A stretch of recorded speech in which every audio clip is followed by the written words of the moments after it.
Você se quebrasse hoje, perdesse todo o teu dinheiro, todo o teu patrimônio, você teria medo da vida ou você se apegaria ao princípio e levantaria? Cara, eu não me apego a dinheiro. Eu entendo a importância do dinheiro. Trabalho para multiplicar dinheiro, não sou nenhum ignorante. Mas quando eu falo que eu não me apego a dinheiro, é que eu não me apego mesmo, assim. Eu não faço conta para as coisas. A gente está construindo agora a nossa sede de estúdios e tal. E aí vem meu sócio, vem todo mundo e fala assim, cara, vamos fazer as contas. Eu falei, não, isso aqui é fé. Não adianta, nunca vai bater as contas. Eu vou fazer porque eu tenho uma direção divina para fazer e acabou. E o que chega de gente contribuindo, empresários amigos meus falam, cara, nunca para de fazer o que você faz, toma aqui, ó. Pum, a gente chama de oferta. E a gente está lá construindo a todo vapor, irmão. Então, assim, eu nunca confiei no dinheiro. Eu quero lembrar uma coisa para vocês muito importante. O diabo não é inimigo de Deus. Biblicamente, o diabo é o nosso adversário. Mas Deus tem um inimigo, que é o dinheiro, o amor ao dinheiro. A Bíblia diz que você não vai poder servir a dois senhores. Ou você serve a Deus, ou você serve a Mamon, o senhor das riquezas. Quando você serve a Mamon? Quando confia no dinheiro. Ou você confia em Deus ou você confia no dinheiro. Você não vai poder confiar nos dois. Então o dinheiro, para mim, ele tem uma função muito clara, que é servir o meu propósito, e eu nunca vou confiar no dinheiro para nada. Ah, eu faço cálculo, porque eu sou inteligente. O próprio Jesus falou, o homem pode construir uma torre sem primeiro calcular? Não. Ou seja, fazer cálculo é coisa inteligente. Confiar, graças a Deus eu tenho tantos milhões guardados, então estou seguro. Não tem esse negócio. Estou seguro porque Deus me guarda. Estou seguro porque Deus me protege. Eu estou seguro porque Deus me sustenta. Minha confiança é em Deus. Então, se eu quebrasse hoje, a mesma fé que eu tenho em Deus com dinheiro, eu teria sem dinheiro para fazer o que Ele quisesse. Se eu quebrasse hoje, eu pensaria o seguinte, por que Deus permitiu isso? Ele quer me usar como exemplo de novo? Uhum. Ele quer me ensinar mais alguma coisa? Hoje eu reagiria diferente. Quando eu quebrei a primeira vez, eu fiquei revoltado, chutava a parede, achava que Deus não existia. Hoje eu já entendi quem é Deus. Eu falei assim, ele quer me ensinar alguma coisa ou quer usar a minha vida como exemplo para alguém. Ponto. Uhum. Entendeu? E com o conhecimento, com a sabedoria que a gente tem, fome a gente não ia passar. Exato. E em pouco tempo iríamos nos levantar de novo. Então esse é um medo que eu não tenho. Até porque no livro de Jó fala que tudo que a gente teme nos sobrevém. Então o certo é você não temer nada, a não ser a Deus. Porque tudo que você tem medo vem sobre você. Caraca. É um poder de atração muito grande. Está escrito na Bíblia. O certo é não temer nada. Não ter medo de nada. Você não teme Nenhum nada? medo. De morrer, de nada. Eu converso abertamente sobre morrer com a minha esposa. Querida, se eu morrer de qualquer coisa, eu viajo todo dia. Posso morrer de qualquer coisa. Uhum. Hoje em dia tem um monte de gente de 30 anos tendo ataque do coração, pô. Não tem mais motivo para você ter ataque do coração. Sim. Você não tem medo nada dos teus filhos? Medo... Sei lá, do futuro deles? Não tem. Não tem porque eu coloco na mão de Deus, cara. Ninguém vai cuidar dos meus filhos como Deus, nem eu. Eu falo, Deus, meus filhos te pertencem. Eu crio eles para a tua glória. Eu ensino meus filhos a Bíblia. Eu ensino meus filhos a honrar a Deus sobre todas as coisas. Eu ensino meus filhos que quem protege é Ele. Então, assim, eu crio meus filhos para Deus, porque vai chegar um tempo que eu não vou estar aqui mais. Exato. Ou então que eu não vou ter mais o controle sobre eles. Na adolescência, eu já estou com 2 filhos na adolescência, você já não tem o controle que você tem. Eles já querem sair com os amigos, já querem fazer... Você vai ser o pai chato que vai ficar aprisionando? Não. Então você tem que confiar em Deus. Deus, protege meus filhos nessa festa. Uhum. Não deixa ninguém chegar perto e oferecer alguma coisa que tente eles. Uhum. Você fica só na oração. O trabalho dos pais, depois que os filhos passam da adolescência, é orar. Teus conselhos vão até o início da adolescência. Depois eles não querem mais escutar, não. Depois é só oração. Então eu confio em Deus para tudo na minha vida. Faça a minha parte. Lógico. Deus perdoa você, mas não perdoa por você. Deus pensa em você, mas não pensa por você. Ou seja, eu faço a minha parte. Muito bom. Mas o que é de Deus, mano, tá na mão dele. Então, assim, eu nunca confio no dinheiro e eu te aconselho, nunca confie nas incertezas das riquezas. O apóstolo Paulo fala para Timóteo, seu discípulo, ensine aos ricos desse século que não confiem na instabilidade das riquezas, mas que ponham toda a sua confiança em Deus, que ajudem os mais necessitados. Aqui entra um papo muito sério que eu quero ter, se você me permitir.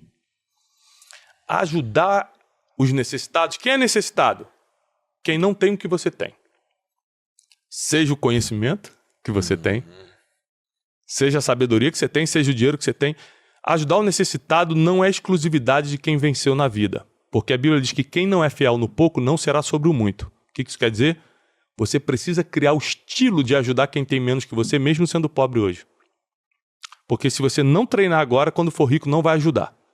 E a nossa obrigação ao prosperar é ajudar as pessoas. Agora, quem é o pobre? Para a gente não confundir. O pobre não é quem está morando na favela. Tem muita gente na favela, como tem vários amigos lá de dentro da comunidade, com pensamento próspero, querem sair de lá, trabalhadores, aliás, 99% é trabalhador, mas o pobre é aquele que, mesmo que queira, não tem condições nenhuma de mudar sua realidade. Vou te dar um exemplo. De algumas famílias que eu ajudo, eu evito falar porque é uma coisa muito pessoal. Eu quero receber minha recompensa de Deus, não das pessoas. Então, quando você torna público algumas coisas que você faz, a Bíblia diz, já está recebendo sua recompensa. Eu quero que a minha venha de Deus, e para isso, muita coisa que eu faço, principalmente em relação ao trabalho social, eu mantenho em segredo. Mas vou contar de uma família. De tantas coisas que a gente faz. O cara é trabalhador, o pai, mas as filhas... Então, mas ele mora numa comunidade carente, e as filhas, as duas vieram deficientes. Uma com paralisia e a outra com autismo severo. Uhum. Por mais que ele trabalhe e ganhe ali um salário mínimo, ele não consegue pagar nem sequer o tratamento das crianças. Uhum. Qual é a chance que esse cara que é trabalhador tem de mudar a realidade? Nenhuma, se alguém não intervir. Então eu estou intervindo.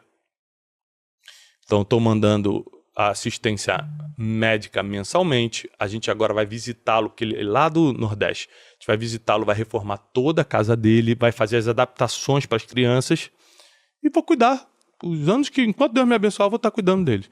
Então, quem você ajuda? Quem é o verdadeiro pobre? O cara que não consegue. Não consegue mudar a realidade. Os filhos são deficientes. A gente ajudava uma família aqui do interior de São Paulo, que morava numa comunidade carente próxima a Campinas. A gente também reformou a casa e tal. Que ele tinha um retardo mental, a mulher, a esposa também tinha, eles tinham 7 filhos, cara. Os dois com retardo mental. Eles não sabiam nem falar direito, sabe? Retardo mesmo. Como esse cara vai mudar a realidade dele? Não tem como. Aí eu vou te contar uma palavra pra você cair pra trás. Fui lá na casa deles. Irmão, um cubículo desse tamanho, com uma vala passando no meio, todo mundo dorme na mesma cama, 7 crianças. Uma pobreza, uma miséria num nível assim, que tu nunca viu igual. Aí eu falo assim, olha, tudo bem, tudo. O que você tá precisando? Eles não sabiam explicar. O nível eu tô falando retardo mental, nem sei se é a palavra certa, mas é como tá na minha cabeça aqui, né? O nível de deficiência na mente deles era tão grande que eles não sabiam explicar o que precisava. Vocês querem um fogão? Vocês querem... Aí o cara me olhou, começou a chorar e falou assim, você quer me ajudar? Eu falei, quero. Ele, então leva essa filha aqui no médico. Aí apontou para uma pequenininha. Eu falei, claro, o que ela tem? É que o vizinho aqui do lado violentou ela sexualmente, estuprou ela tá toda arrebentada. Irmão, a gente entrou em choque. O cara não tinha força por causa desse problema que ele tem de lutar com o vizinho. Ele saiu para catar a latinha, o vizinho foi lá, pegou a menina e abusou. Essas são as pessoas que a gente tem obrigação, irmão. Não é um dever cívico, não. Obrigação espiritual, emocional, decência de ajudar. Então, tá escrito, para que Deus te prospera? Para você gastar só nos seus luxos? Deus nem te proíbe de ter uma casa boa, poxa. Deus não te proíbe de ter um carro bom. Por que você não vai olhar para os outros agora? Nós temos a obrigação de olhar para quem nunca vai conseguir se a gente não se meter na vida deles. Uhum.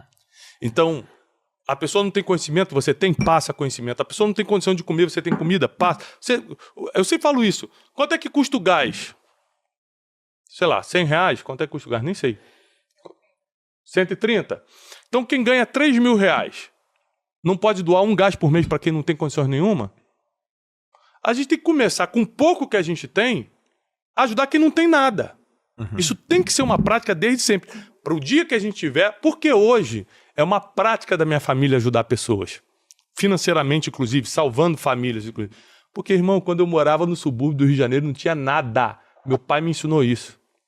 Ó, a gente não tem muita coisa, mas a gente mora aqui no asfalto, então a gente vai ajudar quem está na comunidade. E a gente ia. É lógico que eu também venho de uma família cristã, tradicionalmente falando, então isso já era uma tendência nossa. Mas meu pai também me ensinou muito disso. Vamos lá, vamos ajudar, e tem 2 casacos, dá um. Então, sim, eu já cresci com isso. Então, quando eu prosperei, para mim era só continuar o ritual. Entendeu? Então, o grande objetivo da gente conquistar coisas na vida, no final, é ajudar os outros. Primeiro a nossa família. Olha como é que a Bíblia é justa. A Bíblia diz assim, ó. Primeiro a sua família. Resolve lá primeiro. Resolve sua família primeiro. Porque quem não cuida da própria família, olha o que a Bíblia diz. Abandonou a fé e é pior do que o infiel. Caramba. É pior do que aquele que não tem fé. Então, primeiro a família. Sua família, irmão, tá comendo? Tá. Então começa a olhar para os outros agora. Deus nem tá pedindo para você tirar do teu prato. Ele tá pedindo para você olhar para os outros do que você já tem. Então, assim, eu tenho desenvolvido muito essa questão da identidade para não negociar quem eu sou. A Bíblia diz que é melhor o fim das coisas do que o início delas. Então, para terminar bem, você tem que ter certeza da tua identidade, tem que ser fiel a essa identidade, a esse propósito. Você precisa lutar nessa guerra da vida com as armas corretas. Tudo isso que a gente está falando. Você precisa ter maturidade. Maturidade para levar essa vida, muita maturidade. Aprender a perdoar, aprender a deixar para lá, não levar as coisas para o coração, sabe? Se colocar no lugar das pessoas, ter compaixão. E por último, você precisa ser uma pessoa generosa, cara. Uma pessoa que honra realmente os seus princípios, os seus valores através da generosidade. Com isso, eu acho muito difícil você não ter a autorrealização que você tanto procura, não encontrar a felicidade que você tanto quer, não prosperar em todos os sentidos da palavra, como todo mundo quer. E vai ser muito difícil você estar do lado do mal, do lado dos haters, do lado de quem ataca os outros, do lado de quem inveja, quando você pratica isso aqui. Você sempre vai estar do lado de quem está vencendo. Eu percebo na tua fala que você é um cara que tem auto-vigília o tempo todo, né? Não só auto-vigília, como eu me cerco de pessoas que eu chamo de gatilho de repreensão. São pessoas que têm autoridade para me corrigir. Nenhum ser humano consegue se auto-vigiar o tempo todo. Algumas coisas você pega, outras coisas você precisa de gente apontando o dedo. Já existem os gatilhos de repreensão natural. Pai, mãe, esposa, são sempre que naturalmente vão botar o dedo na tua cara e falar, isso não, hein? Ó, cuidado com isso aqui. E aí você se cerca com uma turma também que faz isso. Exatamente. E aí meus amigos muito próximos, todos eles têm essa autoridade concedida por mim para me repreender algumas coisas e tal. Várias vezes eu postei coisas assim na internet que meu pai me ligou e falou, cara, paga isso não é você. Não tem nada a ver contigo, não faz isso não. Eu vou lá com raiva, porque nem sempre você gosta de engolir uma repreensão, mas engole e apaga. Uma vez, eu estava em casa com os amigos, num churrasco, e aí os caras começaram a contar umas piadas, começamos a conversar uns assuntos e tal. A conversa ficou meia mole, assim, sabe? Meia desandada. E aí tava só eu e esses amigos. E aí a Janine, da cozinha, escutou a conversa, entrou lá, no ambiente da churrasqueira, foi no meu ouvido e falou assim, ó, só lembra que você é do altar. Do altar é uma expressão evangélica, uma expressão cristã de quem é pregador, de quem leva a palavra. É uma expressão que significa isso. Só lembra que você é do altar. Na hora eu gelei e depois, mudei o assunto. Mas como eu estava ali com os amigos rindo, eu estava sendo levado pela conversa. Se não tivesse alguém para falar assim, tá maluco? Sim. Eu ia embora na conversa. Sim. Então, tem os gatilhos naturais, que é pai, mãe, esposa, marido, quem Deus coloca do teu lado, e tem os que você constitui. Amigos, mentores, conselheiros, que falam, Thiago, isso não, cara, cuidado com isso aqui. Senão você, irmão, você acha que está arrebentando e na verdade você pode estar caminhando por um caminho de morte, ou espiritual ou emocional. Então, é sempre bom ter os gatilhos de repreensão por perto, para que você tenha chance na vida. Senão é muito mais difícil, muito mais difícil. Você faz isso de maneira intencional. Por exemplo, você quer fazer... Eu também tenho isso, tá? Eu também tenho isso. Talvez uma pessoa que eu tenha é a mesma que a sua. E... que é amigo. Muito, muito amigo. Querido. E... por exemplo, alguma decisão financeira de aquisição de alguma coisa, você vai lá e se consulta? Não, mas isso é lógico. Lógico, né? Não tô nem falando... Não, aí você tá falando de conselheiro. O gatilho de repreensão é diferente. Ah, qual que é a diferença, então? O conselheiro é, pô, Conselheiro, vou ou não vou? Conselheiro você procura pra pedir um conselho. Gatilho de repressão você não pediu nada e fala assim, para com isso, hein? Ok. Você postou isso pra quê, Joel? Ok. Você comprou isso por quê, irmão? É o cara que te confronta. Por que você está mostrando desse Por jeito? que você tá se mostrando? Por que isso? Por que aquilo? Por que você postou isso? Tem que ter alguém que te chama a atenção pra entender os teus porquês. Não, você vai se perdendo. O dia a dia, cara, pode nos confundir muito. Nossos resultados podem nos enganar, pode enganar nossas emoções. Se você quer ter durabilidade, você não pode ser vaidoso, você não pode alimentar coisas que vão contra alguns princípios. E geralmente quem vai te lembrar isso são algumas pessoas que são usadas como um gatilho de repreensão na tua vida. Entendeu? Você que dá essa liberdade, É. esse aceite, porque às vezes essa repreensão vem e você não aceita. Então você que permite essa repreensão. Sem dúvida. E essas autoridades, o que elas precisam ter ou ter feito Experiência. para você dar essa liberdade? Experiência. Tem que ter ido mais longe que eu. Ok. Tem que ter mais experiência que eu. Eu, como sou um cara espiritualizado, a pessoa tem que ser espiritualizada também, senão ela vai me dar um conselho nada a ver. Entendi.